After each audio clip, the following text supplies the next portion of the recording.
आज मैं आपके लिए लेके आया हूँ सरल ब्याज का टॉपिक। इसके अंदर हम पढ़ेंगे कि सरल ब्याज किस तरह से लगता है और इसको किस तरह से वसूला जाता है। तो शुरू करते हैं आज का टॉपिक, सरल ब्याज। तो सरल ब्याज में होता क्या है कि मुख्य रूप से 4 चीज़ें होती हैं। इसके अंदर होता है मूलधन, समय, दर और मिश्र धन। अब इसमें मूलधन क्या चीज़ होती है? तो मूलधन जो होता है, जैसे कि उदाहरण के लिए आप समझेंगे, आप किसी व्यक्ति के पास जाते हैं और अपने किसी काम के लिए उससे उधार कुछ रुपए मांगते हैं। उदाहरण के तौर पे आपने किसी व्यक्ति से 1000 रुपये मांगे, तो वो बोलता है कि ठीक है, मैं आपको 1000 रुपये दे देता हूँ, लेकिन मेरी कुछ शर्तें हैं, मैं आपसे कुछ ब्याज लूँगा। अब ब्याज क्या होता है? जब आप किसी से पैसा उधार लेते हैं तो बदले में वह कहता है कि जितने समय के लिए आप मुझसे पैसे उधार ले रहे हैं, उस समय के दौरान मैं आपसे इसका कुछ किराया वसूल करूँगा, कुछ पैसा एक्स्ट्रा लूँगा। तो वो जो ब्याज लेता है व्यक्ति, तो वो एक दर पे लेता है, और दर हमेशा, ब्याज की दर जो होती है वो प्रतिशत पे होती है। यानी कि प्रतिशत से तात्पर्य हर 100 रुपये पे, हर 100 पे जो पैसा लिया जाता है। उदाहरण के तौर पे आप मानो कि 100 रुपये मैंने उधार लिए, तो उसके ऊपर आपको 1 साल के अंदर 5 रुपये मिलेगा, 5% अगर दर है तो। अब मिश्रधन किसे कहते हैं? तो मिश्रधन होता है जब आप साल भर के लिए पैसा उधार लिया था 1000 रुपये, तो आप साल भर बाद में जब वापस पैसा लौटाने के लिए जाएंगे तो मूलधन जो 1000 रुपये लिया वो तो देंगे ही, इसके अलावा जो ब्याज की दर पे पैसा जो एक्स्ट्रा बनता है, ऊपर बनता है, जो ब्याज बनता है, वो भी आप देंगे। तो उसे कहते हैं, दोनों को मिला के जो पैसा बनेगा उसे कहते हैं मिश्रधन। तो मूलधन सरल ब्याज ज्ञात करने का एक साधारण सा सूत्र है जिसे हमें हमेशा याद रखना चाहिए।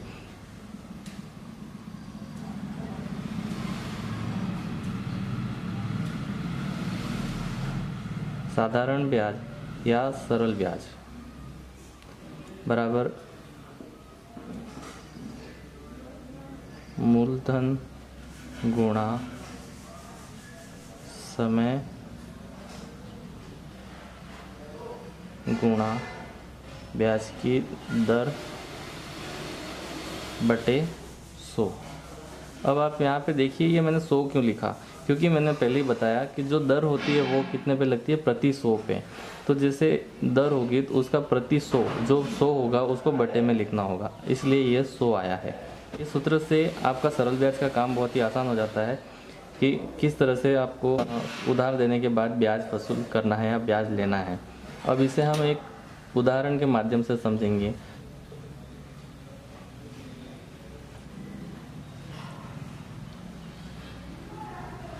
रमेश ने सुरेश से 1 वर्ष के लिए 5000 रुपये 10%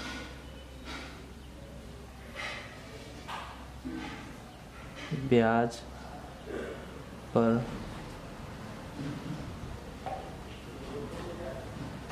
उधार लिए।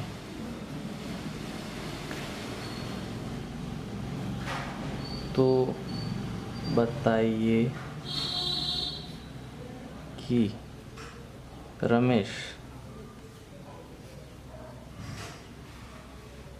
1 वर्ष बाद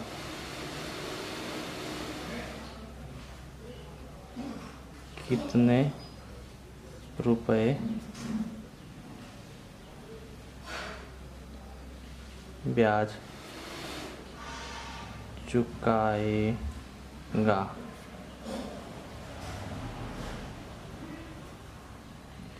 तो देखिए मूलधन कितना दिया होगा। तो देखिए, रमेश ने सूरज से कितने रुपए लिए? 5000 रुपये लिए। कितने लिए? 5000। तो हमारा मूलधन कितना हो गया?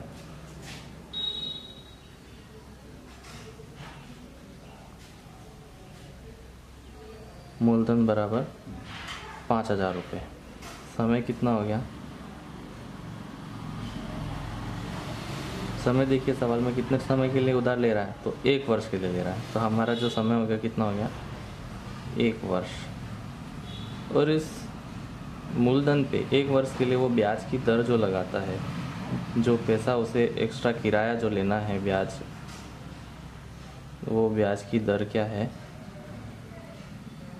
कितनी लिखी हुई है, 10%।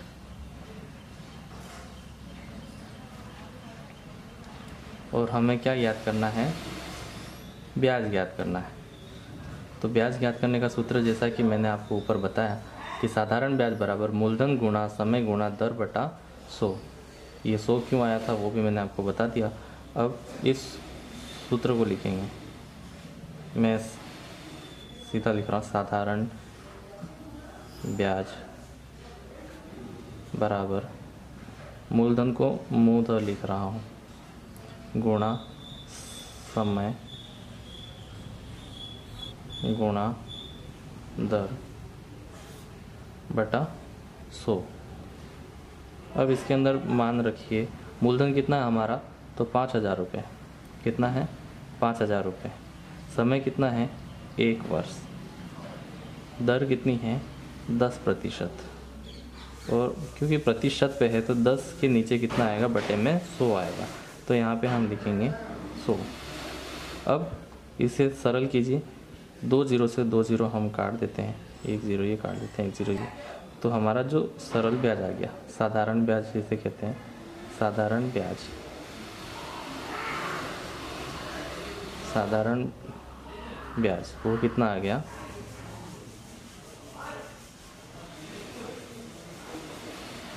500 रुपये। उम्मीद है आप इस सवाल को समझ पाए होंगे। तो आज की क्लास में इतना ही, अगली क्लास में फिर मिलेंगे। धन्यवाद।